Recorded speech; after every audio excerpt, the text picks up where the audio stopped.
Hey everyone, welcome to Tea and Chocolate. And my name is Lauren Spagnolo, and I have the honor of introducing you to a special guest. My friend is Claudia Chirico. And today we're going to talk about, the world of spirituality and energy and this particular practice, and probably beyond that, called bioenergy. And so, Claudia, I just wanted to thank you for being with me today. It is my honor always. Mine too. So thank you so much. And I'm really looking forward to this conversation. I've been wanting to have this conversation for quite some time. So I appreciate you being here. Thank you for this invitation. Okay, so I'd love to start off with, just the early beginnings of, and wherever you want to start and how this pathway opened up for you. So I now allow myself to share with everyone, because I get asked this question all the time. How did you know? When did you begin? To be quite honest, I've always known. I was born quite intuitive. Mm-hmm. And so as a young child, I knew how to navigate with this level of intuition and sensitivity. I was highly, highly sensitive, very attuned to emotions, to animals. And so my level of sensitivity, my parents recognized earlier on, was extreme. And so how were they supposed to navigate with this child who was so sensitive? Do you see? So I was introspective. I had many experiences in my room privately with spirit. And so I kept that private to myself. And so I navigated through life, and I found as a young child that people would come to me, they would feel safe with me. I'd be 12 and someone 10 years my elder would ask me advice. And I thought, I don't know, but there's something about my essence that this person feels safe. So I would do my best and share my advice. So I always knew that people leaned on me. And so that's 12. Without going into too much detail, but it's so relevant. At the age of 12, I experienced a trauma. And what happened for me in the trauma was I closed because I was no longer safe. Mm. So open, I am safe to express, to be, to love. And then trauma, I was closed. I'm no longer safe in this world. I need to navigate in a different path. And I did the best that I could from about the age of 20. And then in my 20s, it was more deeper. I had a yearning to get to know myself. I explored social work. I explored becoming a veterinarian, a psychologist. See, I knew who I was and how I wanted to serve and connect with people, always seeking deep connection. And then I went a different path. I went in cosmetics. Do you see? But in working with people so intimately as a cosmetic makeup artist, it wasn't that self-expression. It was the connections I was forging with people.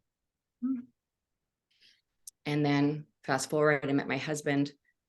Incredible. As a soul, us reuniting, we knew each other in this reunion.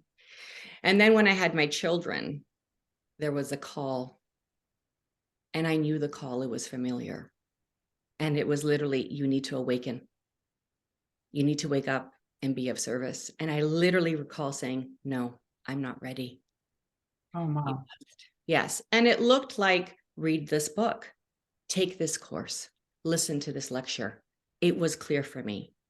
And I said, no, I'm not willing to dismantle myself. I knew it was a dismantling of who I was and a rebirth of a new version of myself. And so with not listening, of course, as it would have it, it was through trauma, learning to heal myself on a physical level, that I awoke. So I had a cancer diagnosis. And in the hospital, my youngest was 5 months. I had 5-month-old twins at the time. And when the doctor said, you have a 5-centimeter tumor in your right kidney, it is what people share. Your life does flash. It happened for me. And 3 things presented themselves. The first thing was, oh no, my children. The second was, what have I done to myself? Assuming that I had done something to myself to deserve this diagnosis. And the third was, I cannot leave. I have too much work to do. That was revelation. That was my soul. And then I felt the presence of the Holy Spirit, which was familiar to me. enveloped me. It was this warmth. And I heard, shh, shh, shh, shh, everything's going to be okay. You need to trust. And so I was holding my breath, and then I did the exhale, and I knew I need to trust. I need to let go. And I did. And that was the beginning of a rebirth for me. Everything that happened after that moment of recognizing, the doctors, the nurses, whomever I encountered, it was miraculous. An opportunity for me to remember who I am. In the highest state of fear, I went home after that, and I began, after putting the children to bed, I was terrified, shaking. And I was on my hands and knees, and I prayed to God to please help me. Please help me. Please save me. Save me. I'll do anything to save me. And in those quiet moments of terror, I heard. So my conversations with God were reinstated. And it was clear. It was clear because I was literally brought down to my core. And so a very important person, my eldest brother's wife, she's my soul sister. She was already in the practice of bioenergy. And so she said, come to me. And so I went to her in the evening, and she was working on my energy field. And we ended up laughing. We released the fear and stepped into something, with unintentional potential we didn't know. And she literally knew. She was, God is speaking through me for you. I needed those messages. And so I healed miraculously. My tumor shrunk with energy healing from 5 centimeters to 3. But I knew, I heard, you still need to have this surgery. It was like an offering. Something needed to leave my body. So I did have the surgery. I had visions of the surgery, visions of after the surgery. And the surgeon was, he was dumbfounded. He said, I've never met anyone like you. There are things that I was sharing with him, revealing to him that he'd never experienced before. So it was my experience, but then I was sharing this experience with everyone around me. And so I healed miraculously from that, tapping into my own healing potential, which led me down the path of bioenergy healing. Let me explore this further. So I did a course, of course, and bio reflects to using our own bio field, our own energy field. So using various techniques to tap in. Now it has grown into something much more than that. I'm extremely grateful for all the knowledge and the teachings that I have learned. There's great respect and honor there. Recognizing now 15 years later, it is something that is just very, very pure. I trust in myself.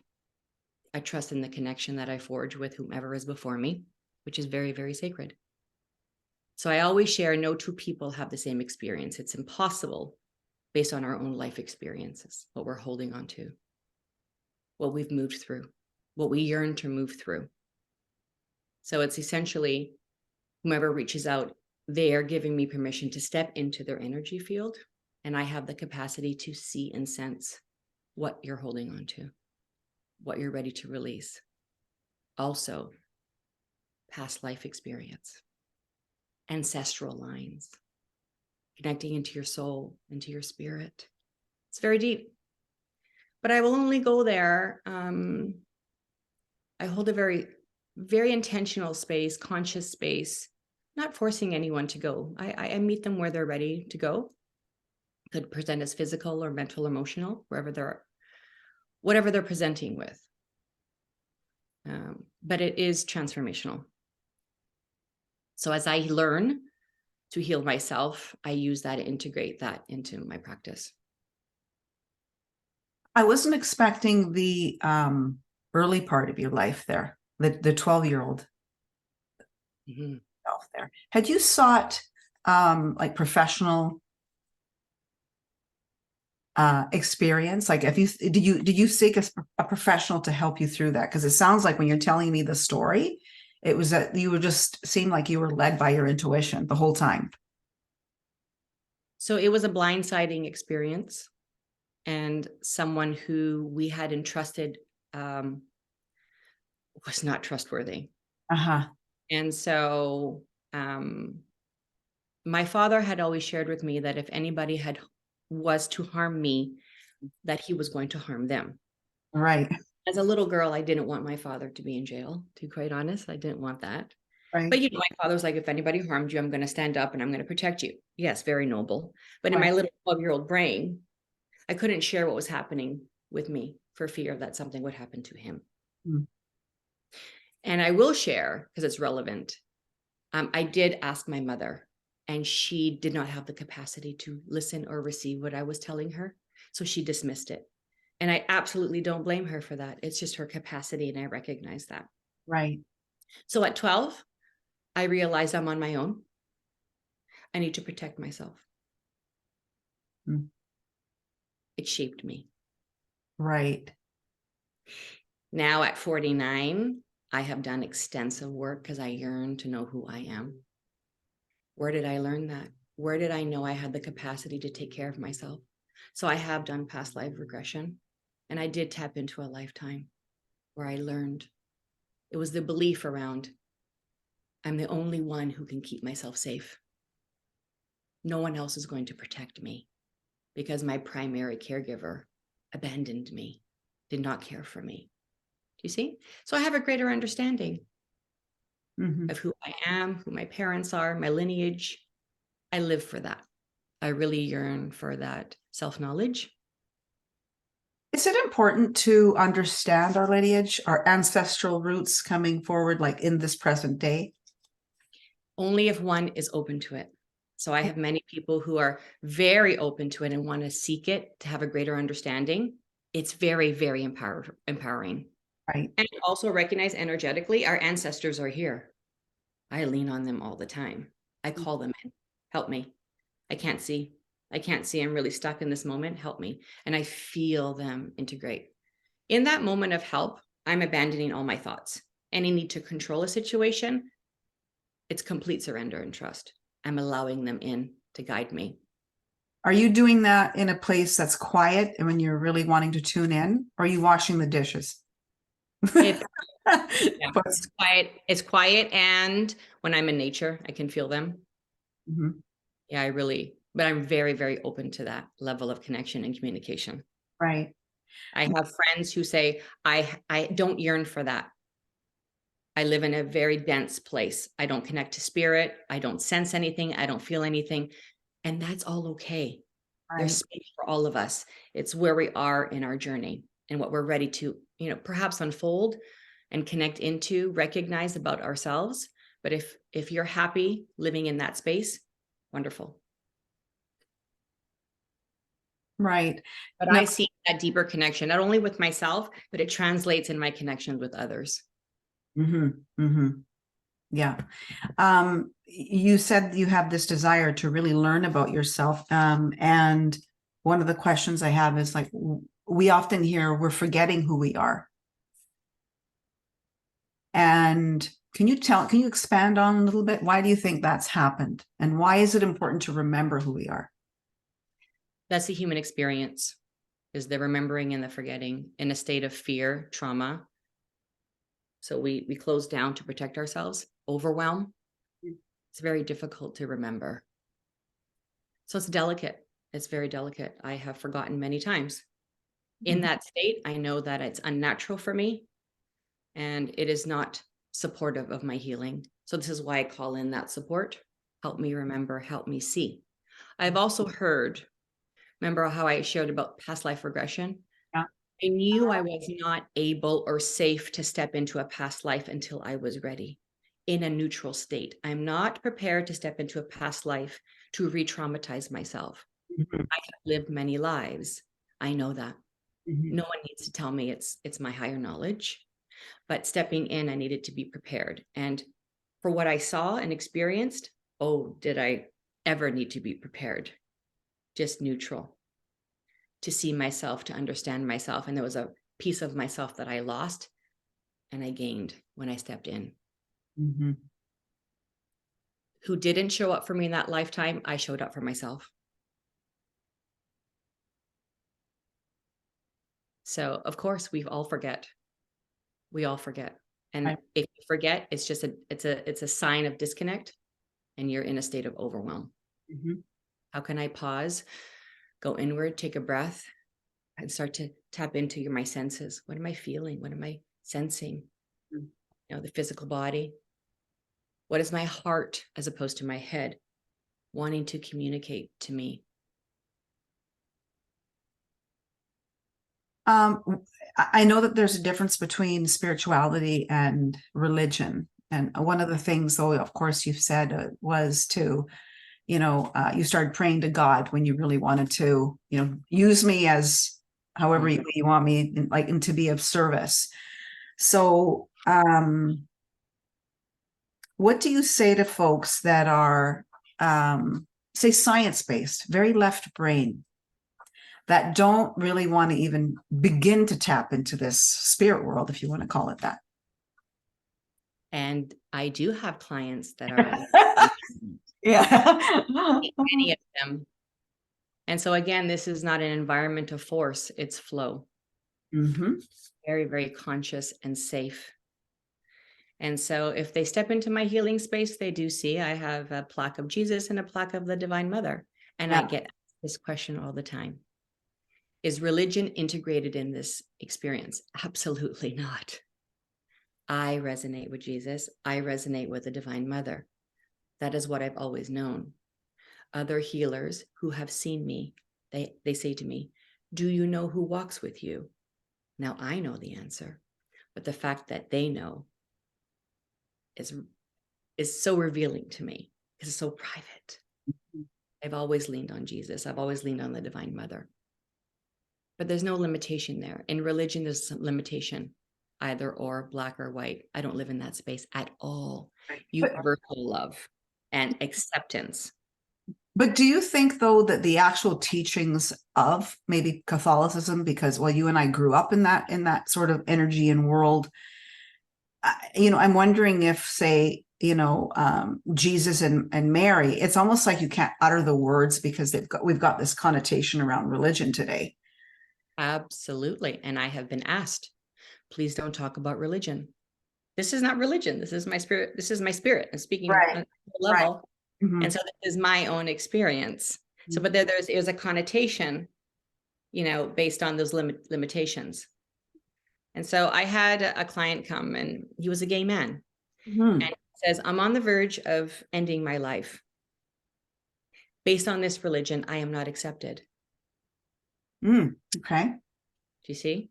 Mm. So this was the beginning of a beautiful journey and unfolding for him. What is the truth? What do you know? And so we all seek to be seen, to be heard, to be felt, to be loved, to be accepted. It is our divine right. There's no institution that anyone's going to abide by that says this is acceptable and this is not. Mm-hmm. If this is harmful, him expressing who he is not harmful. It's healing.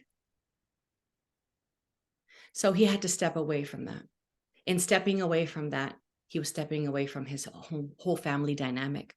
Who am I without this structure? See, the structures, the forms in our life, is his foundation.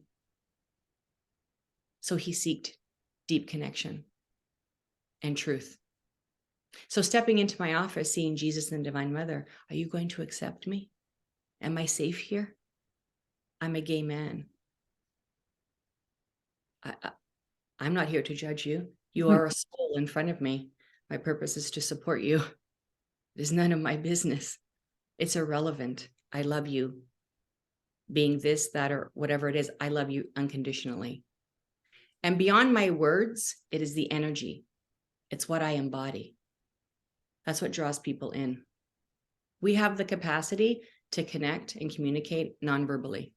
We are energetic beings. So in my embodiment, who I am is I love you. That's it. That's what I choose. I love you. Anything else is a test. We all need a test.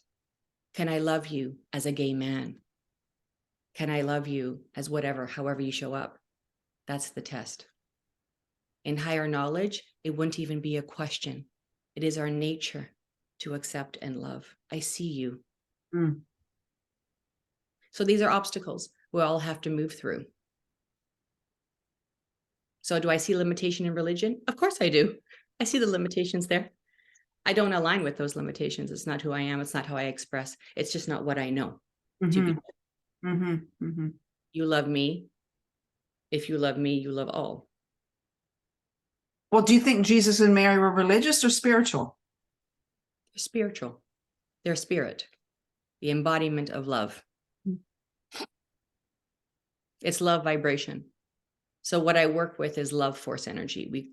In practice, it's life force energy, tuning in, redirecting whatever we hold on to, stuck and stagnant energy, connecting in, channeling in life force energy. I now call that love force energy. They seem to be, if for lack of a better word, like Mother Mary and Jesus, like your mentors in a certain sort of way, who are not in this, maybe they are in this realm visiting, but is there anyone that you have still living as a mentor? Or do you simply just kind of go in and use the inner guidance and sort of the invisible world as your mentors? I always seeked a mentor and a teacher. What I gravitated to always was very strong alpha females. Oh, really? I really resonated with alpha females. I loved how they were so comfortable in their power, how they spoke their truth. Are you an alpha female? Very much so. Okay. Very much so. So in that, I learn, and I think I'm funny. I love learning about who I am and who I gravitate to. But as a teacher, in 2006, it was when I saw Louise Hay for the first time. It was profound. I had that moment when I saw her and I heard a voice. It was a mirroring moment where I would be doing this work. I didn't know that back then. Right. But I heard the voice. You will be doing this work. And she's a self-love advocate. She embodies self-love, universal love. Yep. And so, yes, it was the truth. I am on this path as a self-love advocate, continuously seeking and learning. I had a client this morning, a 15-year-old girl, and I thanked her for teaching me. I was going to ask you that question. What have your clients taught you the most about yourself? Everything. It is not the traditional only seeking me for support. In this beautiful exchange, sacred exchange, we're supporting each other. How could I know who I am without the experience, without you opening up and revealing? And I recognize that everybody's ready for that level of connection and revelation. I have the capacity to see. And many times people look at me and say, don't see me. Don't tap into me. Right. It's terrifying. It's vulnerable. And others are, yes, please. I'm ready for this. I'm ready to transform out of what I'm in because I'm in a state of suffering and I no longer wish to stay here. What have you learned about humanity on a global scale right now? Just sort of all the little bits that are kind of going on right now. How do you kind of, I guess, stay true to your path, stay true to your calling, not gonna get kind of all kind of get lost in all that stuff that's kind of happening? There is an opportunity right now because of technology to live in a state of overwhelm. We have many examples of that. In that state of overwhelm, we're not connected to ourselves. It's an example. And so we're learning now, using our devices, the negative impact it's having on the children, not only as us as adults, but the children. Yes. How to navigate through that. So now already in such a short time frame, parents are learning. This group, there's great harm in this. They don't know how to form thoughts.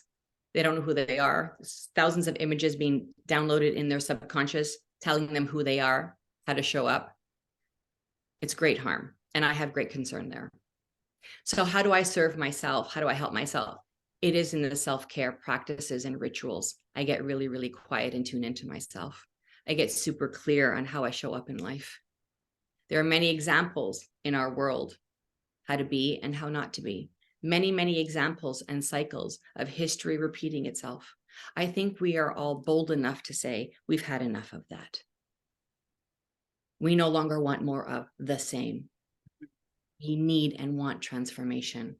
Mm. We need women to stand up Mm. in their power and express themselves and be the transformers that we are.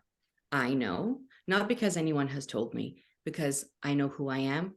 Women are superhuman, not superior. We are superhuman. We have incredible capacity. I'm urging women, and I work with young girls, learning, teaching them, mentoring them to stand in their power now. I find it fascinating when a 14-year-old can tell me, I recognized that staying in this relationship, I would be abandoning myself. Wow. No kidding. Is that an hallelujah? She's 14. Yeah. I would be abandoning myself. Right. Most of us learn that later on in life. For sure. Here she is recognizing I would be abandoning myself. We must acknowledge it and celebrate it. Yes. Listen to yourself. You have incredible capacity. Tap into that capacity. And then take action. And by the way, while we're moving through this conversation, Claudia's website is Bloom Energy Therapy. I'll mention that again at the end. Thank you. Bloom was actually part of one of the visions I received when I was in that cancer diagnosis, in that phase. Okay. I had a vision of like cherry blossoms blooming. And so that was how the name came to me, how I was going to begin this journey and supporting people in blooming, the rebirth, starting something new. Yeah, what was constricted is now open and flourishing. Right. Thank you for that. While you were speaking about the disconnect that we have, with some people have that, like disconnect. And I was thinking about like the children, and you brought up children. Since you brought up children, I just want to dig a little bit deeper into that about, the harm that it is causing them and the self disconnection, like the disconnection. Could you say something about like to parents? Because I think parents, they don't seem like they feel they have no control. I don't know if I'm wrong about that. I don't have children, so I'm wondering what your perspective on that is. So I have 3 children. My twins are 20 and I have a 15-year-old son. And so technology, social platforms didn't come into my reality until about 9 years ago. And why I joined social media was because I had a younger client saying, you really need to share on this platform. I thank them. That's fair. So I recognize the positives and the not so positives in my own life. I recognize the twins having 0 technology, raising them, and then my younger son. It is terrifying. This is bold language, and I'm going to use it because it's terrifying to see what's happening. Their social skills, their ability to make eye contact, the social cues, the confidence, how to navigate and integrate in social settings, how to stand up for themselves and express themselves. These are all life lessons that we've learned in social settings and family dynamics. But their heads are down and they're completely submerged in their phones, not looking up and recognizing and learning. So I'm not in any position to judge. I'm a parent. I really am doing the best that I can.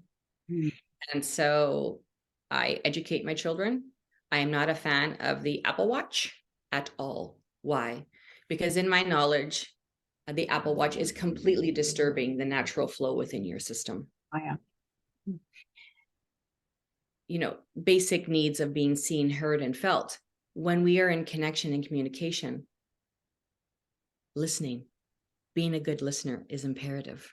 Eye contact, heart-to-heart contact. We learn so much about attuning to who we are, learning who we all are.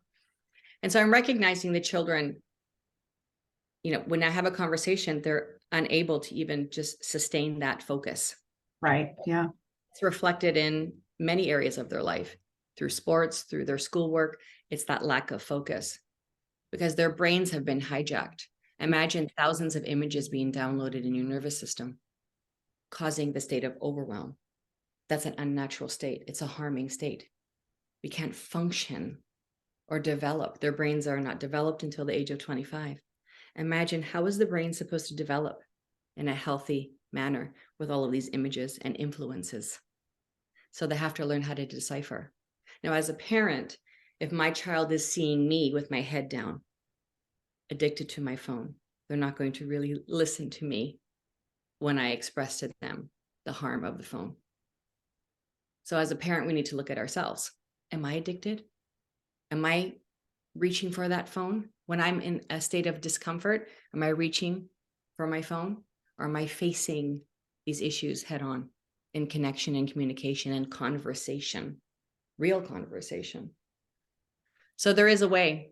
I just had a conversation with a mother. She has an 11 and a 9-year-old daughter, and she's just no technology in the house. So she's heard, she's learned. And she was sharing that in her community, they were playing tennis, and some elderly were watching her children, and they said, we know your girls are not on technology because they're playing, and they've been playing for 45 minutes without being distracted. They're creating new ways and to be, inspired and to have fun. And so instead of judging each other, let's learn. I know that when we know better, we do better. And so we're all in this together. I'm doing my best. I'm embodying it. My children don't see me with my head down on my phone. I yearn for those connections. And so at some point, I have to trust in them. But we do have limitations and we do have structure. The phones are charged on the main floor, not in the bedrooms. The phones are not on the kitchen table when we're having dinner. Mm-hmm. And when I'm speaking to you, there's no phone in the vicinity. I want to speak to you, up to your forehead. And also in that, there's a lot of relationships now that are being compromised. Many partners are saying, you don't see me. You're not hearing me. You're definitely not feeling me. You're invested in your phone. You're not invested in me. I feel lost, disconnected. I'm not valued. What is so important that you can't put your phone down and speak to me and look at me? I matter. We matter. So it is something that we need to really focus on. And you won't find any study stating the positives. It's concern now. Yeah, right. Great concern. Yes, but we can't abandon technology, but we can learn to integrate it in healthier ways. Well, it sounded like you were describing like love in action, with this mother and the children and that, right? Because there is something to be said about when we show up in our world, in our communities, how we interact at an airport or how we interact, in the park, whatever it is, or, amongst family and friends, or at a restaurant, and you're with a group of people, and, it's very commonplace to have the phones on that. And so I think there is something to be said about being, having a lot of teachable moments in our reality. Absolutely. That's the whole experience. Every life experience yields an opportunity to learn. And so we recognize, there was a celebration with technology, an opportunity to connect, using FaceTime to connect with family members half across the world. Absolutely. Yeah. It's miraculous. For sure. Really. Yeah.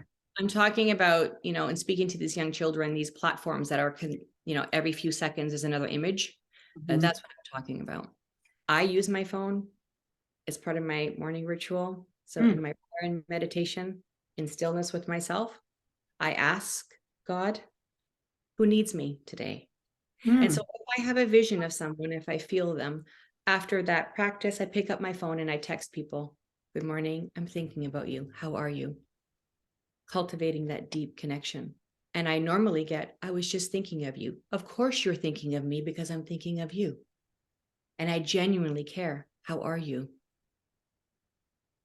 Well, don't you? I was going to ask you what's one of the most important questions on a daily basis that we can ask ourselves. And I wrote this question down. And I'm thinking like that to me, your response or your comment around who needs me today. I'm wondering if we can all ask that of ourselves. Who needs me today? Who needs me today? I was taught, and again, I don't blame, I was heavily conditioned to be of service to others. There was no teaching around taking care of myself, be of service to others. I had a lot of shoulds. You should eat this, you should act this way, you should dress this way, you should For show sure. up this way, Okay. you should. I no longer use that language in my home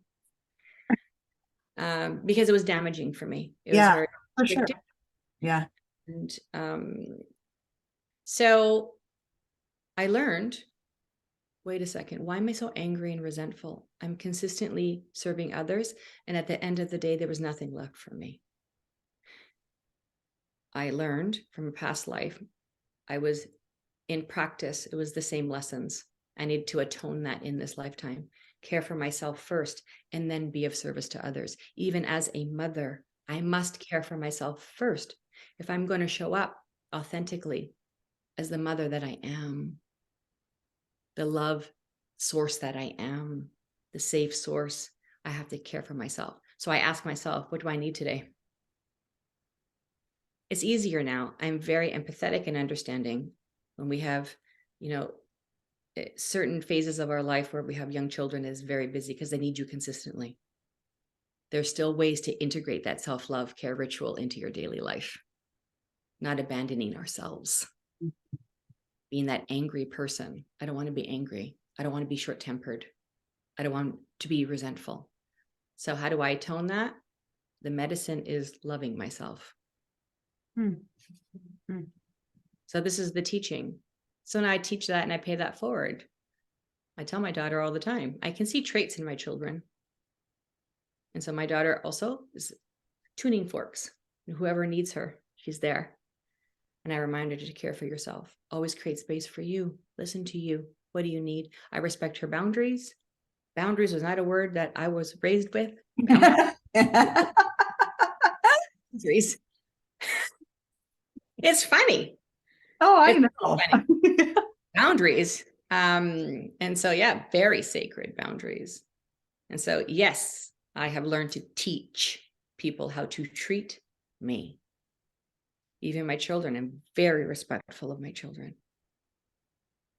So it's my responsibility to love them unconditionally, not to tell them who to be or how to show up. They decide, they choose. Life is about, I guess, about many things, but giving and receiving. Why is it difficult for us, if you're going from one scale to the other, why is it difficult for us to receive and maybe vice versa? But I see more of the difficult to receive thing going on. It requires, so when someone is blocked, it's a sign of holding on to hurt. I'm protecting myself. So what it looks like essentially is we are closed in the state of fear and protection. And then naturally we open up, trusting, allowing, expressing, receiving love. So closed, fear, open, love. Not in judgment. I repeat that because we really have to atone judgment. We don't have a right to judge. We have the capacity to learn from each other. Leading in compassion. Teach me. Why are you closed? What has happened to you? And in that, don't give me that load. It is not mine to carry, but I can be a source of support for you. Just to lean on me until you're well enough and restored. That's the beauty of connection and community. We're not meant to do it alone. Our greatest fear is to be alone. Right. It's unnatural. It is unnatural. And it's also terrifying to open up and reveal what we're holding on to, what our life experience has been. We assume there's shame in it. It's up to us to transform that shame and those feelings of guilt. Very heavy vibrations to live in. For sure. Very limiting. And so this is, again, we have free will to choose. I'm ready and I'm willing and I'm worthy to do this work. want to be open. I don't want to be closed. I want to forge deep connections. I want to share who I am. This is all self-knowledge, but it is all of our divine right. If you look at children have this, they're natural tuning forks. When they feel safe, they will open up and lean in. Same with animals. So we've learned that. Am I safe to lean in or am I not? We are all hardwired for connection. So if there's any harm happening in the world, the root of that is hurt. It is true. Hurt people hurt people. Mm-hmm.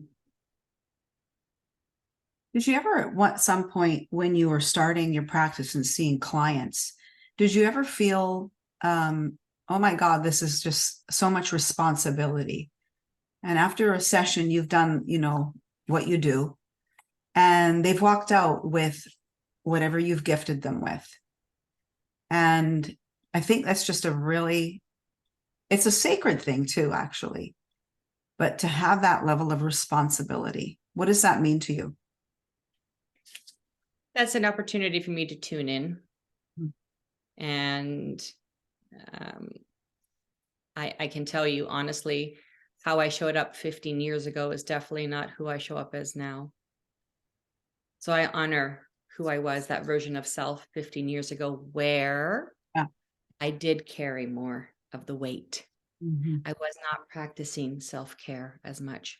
Mm-hmm. My yearning to help superseded my self-care practice. And it was my husband who was the witness saying, you step out of that healing space and you are drained. I don't think that's the purpose. And so I've learned not to carry the load. I can be neutral. I can be in any situation in any space and just hold space and help that person. I'm not healing you. I'm supporting you in your own healing. I never thought neutrality was possible. It was a foreign concept to me until someone embodied it to me and I knew it's possible. I can be in any situation and remain neutral.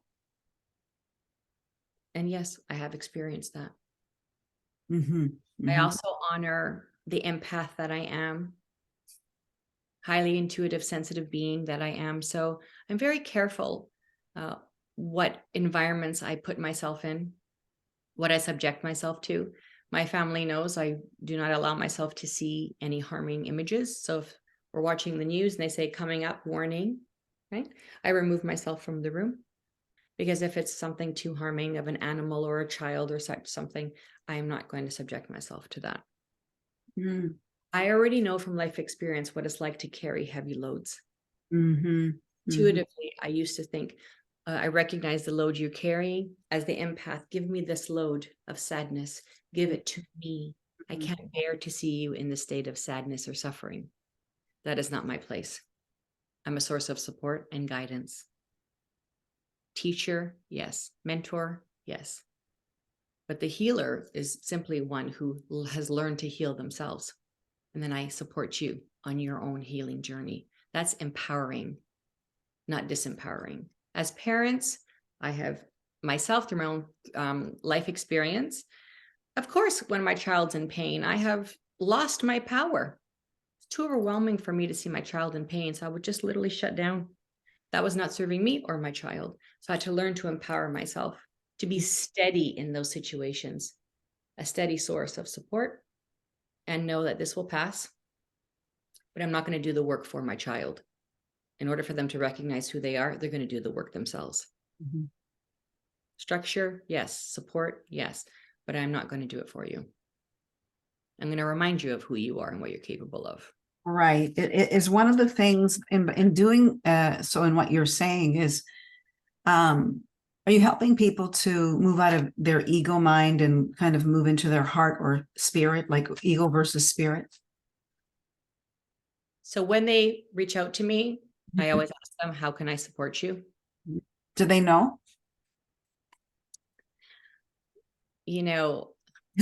I love working with, so I work with children, I work with women, I work with men, I work with animals. Yeah. I have to tell you, It is extremely special when I work with men, because men will come to me and you have to recognize the body language is closed Right. in protection. I'm here because my partner, my wife, my sister, my mother has referred me here. And then after a few moments in recognizing, the vibration in my space is very high. So your energy body, your emotional body recognizes that. So naturally you start to lean in. I'm safe here. And this is what men do. They lean in. And then they start to reveal and connect into their emotion.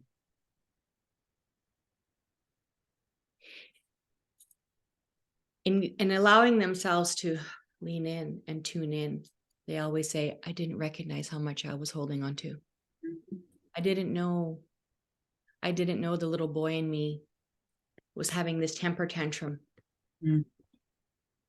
needing to be seen, heard, and felt, acknowledged as unhealed business to attend to that happened at 6. And is reflective of my behavior at 45. Right. So men always say, I feel like 1,000 pounds has been lifted off of me.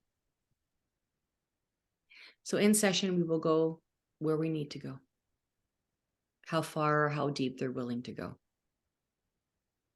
And some people show up and they want to go deeper. I yearn to go deeper. Talk about past life, experiences, my spirit guides. And people now are tuning into their loved ones passing. This is very exciting for me.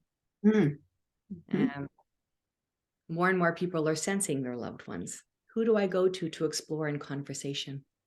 Well, they come to me and we explore. Now, my father passed away May of 2020. Okay. And who I am today, I owe so much because he has helped me evolve immensely in the last 3 years. It was COVID time. No one was allowed in the hospital, and it was divine at play. It was as if the security guard didn't see me. I walked into the hospital. He had a fall, and my mother called me. She was, you need to come. Something's wrong. And I walked into that hospital, and it wasn't delightful. It was quite traumatic, the scene. And I questioned, why was I called? And he did pass traumatically. Oh. Unfortunately, he passed traumatically. And myself and my mother were the witness of that. And immediately, the reason why I can speak about this and not be traumatized is because he has helped me so much, see and recognize so much. The moment he left his body, I saw him. My father was a wonderful, expressive soul. He was a dancer. He made people feel good through his dance. He had this capacity at any banquet, any wedding, any function. Seeing a woman who perhaps was shy and lacked some confidence, he would get her on the dance floor and make her feel like the most beautiful woman in the world. It was that lasting impression he left on people, how he made them feel. And so when he left his body, I heard the song Dancing Queen, and he literally twirled down the hallway in the hospital. And my mother still had hope. And I said, he's not going back in his body. He's gone. He has left. But the trauma of visualizing him and how he passed, I went to bed that night. And when I closed my eyes, I literally couldn't sleep. So he came to me and he said, placed his hand on my head. And he goes, we're going to erase that memory, rewrite the story. And that began an incredible journey with me and my father. He revealed so much to me. He says, I didn't know you in this lifetime. I know you now. I see you now. Oh God. Oh, wow. Yeah, it was quite profound. And so we went back, my father and I, from the moment I was in my mother's womb, very deep. And he says, yes, I willed you to be a boy. Really? And so we went back. He says, I'm sorry. I didn't know any better. Profound. So we went back from the beginning, and I acknowledged and celebrated myself coming into this world. So we've been doing this work since he's passed. And he's helped me see so much. And he serves as that reminder when I get stuck and I ruminate, when I'm hurt and disappointed in life, he reminds me, who are you? You have a choice in this moment to let this go and to focus on what matters. Focus on the ones who need you. Don't focus on the ones who fear you. So he's that constant in my life. And he's revealed so much about crossing over. He has shared that our purpose is to live as pure as possible, from our first breath to our last breath. When we cross over, we go through our life in review. So if I've hurt you, he goes, go back and atone that. You take full responsibility because you know better. You say, I'm sorry. I'm sorry for hurting you. I don't want you to hold on to that. We all have that capacity. It's the willingness to do that. I'm sorry. So with my children, if I was a mommy monster, I go back and say, I'm sorry. I was having a moment. I was completely disconnected. That's on me, not you. I'm sorry. You didn't deserve that. I hear his voice to live as purely as possible. So it's not good or bad. It's more positive and negative. I truly yearn to live a pure life. And living in that purity, I connect on a pure level. I see the good in people. I point it out. I reflect it to them. That's the lasting impression I want to leave, is who you really are, not what you think you are. People always say, can you see the bad energy? Well, I don't use that language. It's not bad. Yeah. It's what are you holding on to? I have witnessed people in trauma change. It changes who you are. You're not a bad person. You're just deeply wounded. And there is salvation if you choose to open and to look at this wound, to feel the wound, and then begin the healing process. That was a beautiful story. He deserves acknowledgement.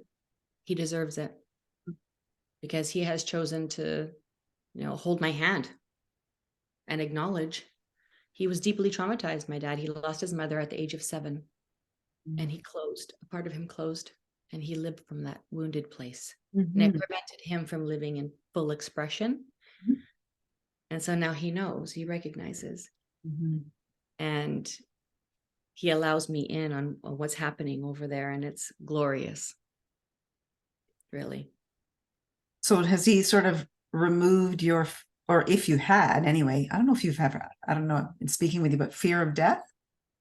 I did, because when I was on my hands and knees, Yeah. I didn't want to leave. I didn't want to leave my children. And so now I know I have great purpose. I see my lifetime. I know I will be here for some time. I have work to do. I have people to connect with. And I also have the capacity to communicate with my grandchildren. And so this is where the legacy comes in. My grandchildren are already communicating with me, and in preparation for them coming into this lifetime. I'm very devoted in creating a life of legacy. I'm very passionate about helping others, especially those who are vulnerable. And so, connecting with incredible people, I call them all in, recognizing my focus was to be present for my children. Now that my children are older, I have more space and time to serve others. And so now working with various people, I'm in conversation of what that legacy looks like. Working with people with chronic illnesses, I want to help them and serve them. They deserve care. And creating a space, working with one client, she had stage 4 cancer, and she walked into my space in chronic pain. And after the healing, she had no pain. And she said, please create a space where I can remain in this, we call it the cocoon, so that I could remain in the cocoon. You can step out and help somebody else, but I have the space to remain because I deserve to live with no pain. Of course you do. We all do. And so I'd like to create a space where there's 3 special pods. I could work with somebody, allow them to be, step out, and connect with somebody else. So this very fluid and flow, but allowing them the space and the time that they need. That is one thing that I've always been very generous with. Other practitioners, they don't agree with my practice. They say you give your clients too much time. That is my choice. When someone's presenting and honoring me, opening up and revealing what has happened, I'm not going to say, and your time is up. There are boundaries, of course, and structure, but I have allowed many things. When someone's on the floor, hysterical, I am not going to usher them out because your time is up. It's just not who I am. And it's not my space that I create. This is a very sacred space, and this is not a clinical space. So it's different. It's different. And I'm fully aware of what I create. Mm-hmm. And I do follow boundaries, but I also have incredible grace around what someone is moving through. And I pay attention. It was the greatest gift she shared with me when she says, please allow me the space to stay in that healing cocoon. Thank you for sharing that with me. I'm going to do everything in my power to create this sanctuary. And this, offer this level of care. So I'm in conversation with doctors, and they recognize, as a doctor, I cannot do what you do, but it is necessary and it is relevant. It's the two coming together. Mm-hmm. It's beautiful when that happens. I honor and see you, you honor and see me. Because the root of that is love and care. Right. Yeah. So this is, a work in progress. So, Claudia, right now we're in, very interesting times. And you talked about women and the superpower of women. What do you think? Because I also think it's a time of transformation for women. This is a two-part question. It brings me back to Mother Mary for a moment here, if I could just go back to that, because during those times we have this idea that women were not as revered as men were. Okay, historically we have this belief, and I believe that to be true. But I also feel like we're missing an opportunity of seeing the superpower that they were, even though they chose differently than we might today. Do you know what I mean? If I know it because I speak to those women. So I speak to the elders. I love speaking and learning from the elders. And they all say the same thing. Stand up, listen to yourself, speak truth. It is safe for you to be powerful. Now, we are not just one dimension. We are multidimensional. I can be and be revered as the divine mother, loving, nurturing, safe. I am also very clear, and I can be that warrior. Many men have said, I resonate with you because I feel safe with you.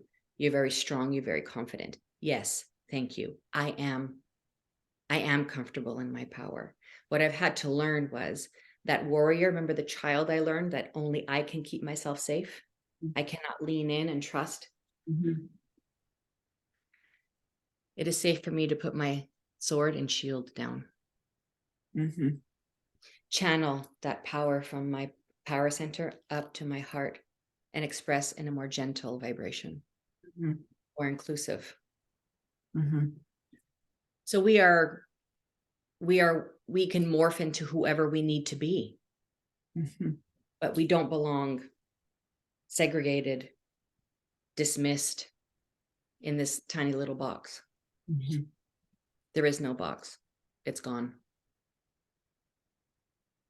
And so in the past, I didn't know better. I stayed in this marriage thinking it was best for my family. I harmed myself. One example was I was on the playground, Kashano, my youngest was very young, and I saw this woman and she was about 70 something years old and she had bright pink hair. And I said, oh, there's a story there. I love you and your bright pink hair. I live for that. And so as time went on, we started to get to know each other. And she said, I was in a marriage. I had no rights. He gave me money to buy groceries. I didn't even have money to buy undergarments. Completely controlled. I had children, and I suffered. He beat me. Mm. I had no voice. I had no power. I stayed because I thought it was best for my children to stay. But as the children got older, especially her two daughters, they said, Mom, it's time to go. Where am I going to go? I have no money. I have nothing. I don't even, she said, I don't even have $5 to buy myself my undergarments. Imagine how limiting that was for her. Sure. When the third child was about to leave the home, Mm. it was the final straw. She finally stood up and said, I had enough. I'm going to leave you. And it turned violent. And she goes, that was the end. When he fell asleep that night, I grabbed whatever I could grab and I ran for my life. I didn't care what I was leaving behind. I only focused on the life ahead of me. She goes, now I'm 70 something years old. I have this tiny little apartment. I can color my hair whatever color I want. God. And she says, I And am, what? but she recognizes the damage that she had done to her children in witnessing all of that harm. So her embodiment of that bright pink hair, what does it show me as a young woman? Give yourself permission to be who you are, to express who you are in whatever fashion that is. Remember I talked about the shoulds. That's very limited. Yeah. Yeah, that's a great story. Thank you for that. Yeah. So I dismantle the shoulds and any limitations. You know what I think is really dynamic or very interesting to observe is women controlling women. You know, and not for the positive. And it's arrogant and all it's the time. ignorant. What's that? Arrogant and it's ignorant. Oh yeah. It's insulting is what it is. And it's limiting. I'm not interested in any of that. You see, so I'm very strong and confident in who I am. What that means is I empower you. I don't disempower you. If I disempower you, I'm disempowering me. If I love me, I'm loving you unconditionally. So we've had enough of this. Now we're more, show me who you are. Creating space and environments for this unlimited potential. It's the go, do, be without feeling inferior. Now, I will share painful experiences where in me expressing who I am, it has made other people feel insignificant. Does that mean that I play small? Absolutely not. I will not play small to make you feel. Yeah, that happens though. And yet it'll happen and it'll shut a human being down. Why is it that we do that? Like so that we don't shine just so that someone feels comfortable. To preserve the relationship. In expressing who I am in my full power and expression, perhaps I'll use this example. It makes my mother feel less than. So then she attacks me. So I'm just going to play small and meek. So I can preserve this relationship with my mother. How long do you think you can sustain that? Yeah. It's a state of suffering. Yeah. Then that person will have a revelation and will continue to have revelations until they give themselves permission. So it's the mother to recognize your presence is causing me to feel inferior. Perhaps I need to look at myself. What is it about me that feels less than? It's always an opportunity. Always an opportunity. So instead of being heard, I want to pause and I want to listen. If I'm really invested in this relationship, teach me, show me. What do you need from me? What do I need to learn? I don't have the answers. I just don't have all the answers. What do you need from me? And then it's my responsibility. I shared with my mother recently, Mom, I'm working through something. I have some resentment that I'm working through. And she had the capacity for the first time to just hold space for me. She's like, I understand. I said, but it's mine. It's my resentment to work through. I'm working through an old version of myself and it's showing up now. And I'm learning to let it go and have a greater understanding. And she goes, I understand. That was enough for me, just for her to hold space, not to give you an explanation or a solution, just to say, I understand. And also, one of the biggest tests for me was really giving myself permission to express who I am fully. And yet there is no cap there, continuously growing and expressing and expanding. What does that look like? 49, I know that as I embody that, I am supporting others and younger women as a mentor teacher. Wow. She speaks her truth. Mm. And in that, it's not harming, it's healing. It's empowering, not disempowering. And I listen to the younger generation because they have so much to teach us. That's empowering. Teach me at 14 how you learned not to abandon yourself. You are brilliant. I never had that. And so I want to carry that forth. Just because I didn't have something doesn't mean that I'm not going to, give more of the same. No, I know better, therefore I do better. And so even a child at 5, they're incredible wise beings, some of the children coming in. It's our responsibility to nurture them and to listen, to pay attention. So, in saying that, going back to the elders, I'm very fascinated with centenarians. And my husband and I, we love centenarians. And so basically they've learned through life is to basically return back to a state of simplicity. Connection in community. Yeah. It's not the craziness, the frenetic energy. It's returning back to, hi, how are we going to create joy today? Well, let's make some homemade pasta. Let's go into the field and, pull the potatoes. Whatever it is where we can just be together and enjoy each other, connect, and then create something and have a meal together without the crazy distractions. The freedom of being in a blue zone. Yeah, the blue zones. Is it possible to create that? I know it is. Yeah. It's inspired action. We absolutely can remove, the toxic distractions in our life. Absolutely. It's recognizing, what am I addicted to?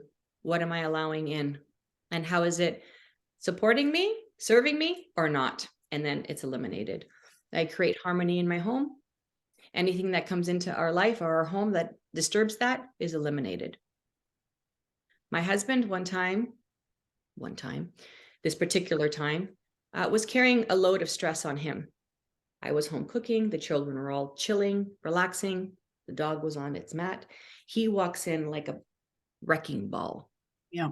Starts spewing all of this. Well, the dog jumps up and runs out of the house, and all the kids, scurry away. And I said, look what's happened in 30 seconds.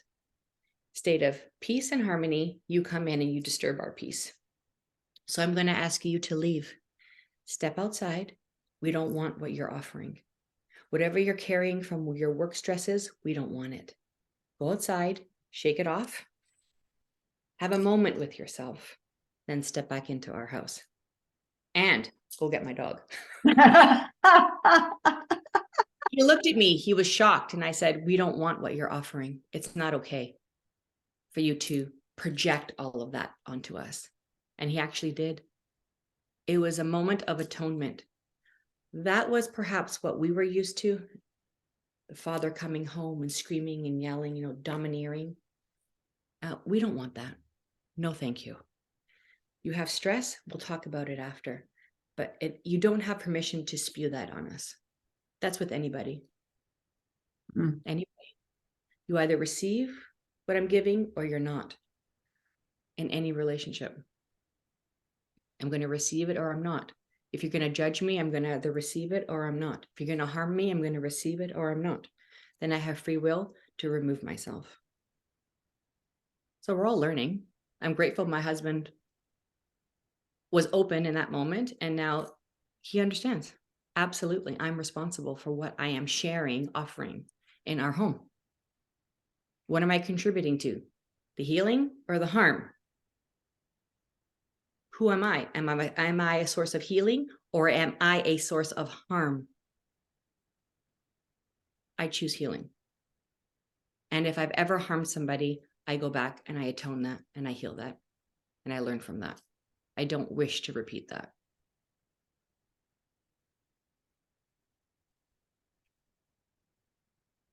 Well, you're a wonderful storyteller. Oh, I got that from my father. okay.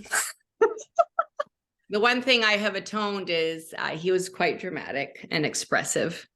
And so in that ancestral line of being very dramatic, I say I'm a recovering drama queen. And because, in the past I would be, very animated, and I honor all facets of who I am, but the level of reaction, I tune in and choose now to respond as opposed to the big reaction, the big emotional, because the big emotional reactions drain my energy, and I'm focused on restoring and conserving my energy. It's a good tip. Yeah. So I listen, I pause, I receive it, and then I respond. Mm-hmm. Are there any lasting energies or comments that you can share with us? This has been a very interesting discussion. Thank you. Well, thank you. I really want to reiterate the language or the ideology around, am I good or am I bad? Mm-hmm. I get that a lot. And we tend to lean in, I'm bad. We want to atone that. Atone means undo that belief. It is not the truth. Mm-hmm. And so recognizing, tuning into the good in you, the healing within you, the love within you. It allows you, it requires devotion. This is why I call it devotion to self. And so I would love for everyone to just create, and carve out some space where they just tune in, listen to themselves, and ask their hearts, what am I yearning for? Mm-hmm. What do I need to see? Mm-hmm. What have I refused? We are very dynamic and creative as to, assuming that when something traumatic or hurtful happens, I'm just going to choose to let it go. There's potential there, but also recognize you're holding it within the body. You store something for many, many years. And so it doesn't go away. It needs to be addressed. And it is your responsibility to address it, to go in and to open up those little dens and to recognize, what am I harboring? And in a safe environment, in a supportive environment, you can transform that. It is getting in the way of you living in that full joy. Our natural state is joy and euphoria. I've experienced it, so I come from self-knowledge and self-experience. Not many people are showing up in pure joy and euphoria because we all hold. Yeah. So recognizing, I'm going to choose today to do something different. I'm going to choose to love myself more. I'm going to choose to listen to myself, to stand up. It is our divine right to live in that full expression. It is not for some, it is for all of us. So seek those who embody that. What you focus on is where your power goes, is where your energy goes. So if I am drowning in negative thoughts, I'm creating more negative experiences. If I'm speaking negative words, I'm creating more negative experiences and realities. We're all an illusion. So instead of focusing on the bad, focusing on the good that you are. And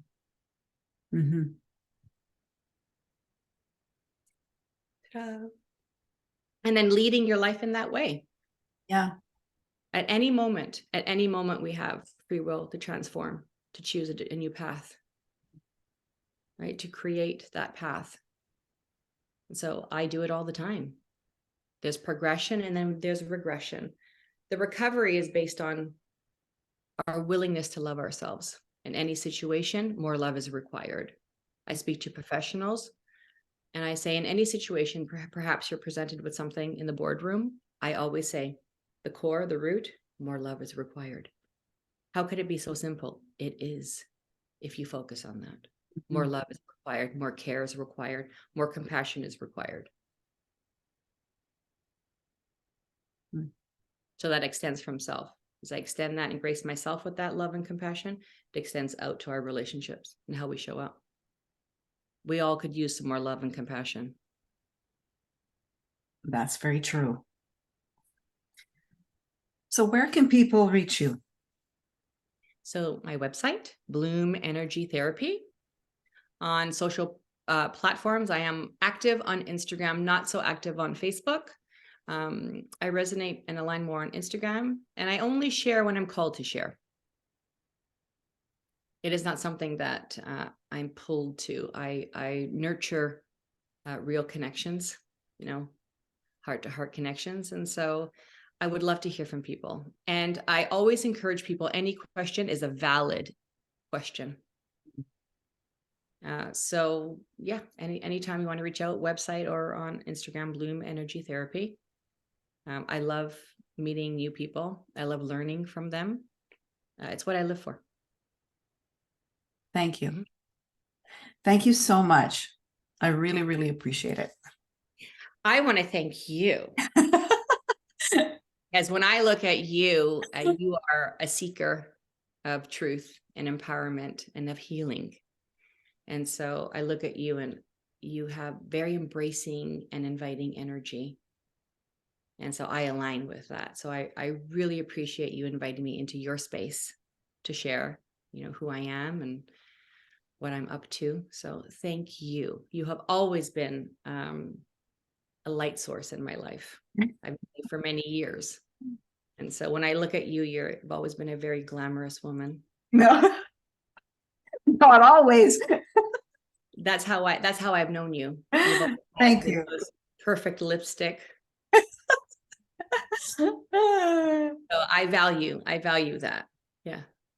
Thank you. Well, I hope to have you on again sometime. And if you ever want to share anything, I'm always here for you. So thank you again. You've been absolutely dynamic. It's been wonderful. So thank you. Thank you, Lauren. I appreciate it. My pleasure. All right, everybody. I'll see you soon. And you can check this out on the YouTube, Tea and Chocolate, or on Instagram or Facebook, or you know the deal. All right. You take good care of yourselves. And thanks so much for joining me today. Bye-bye.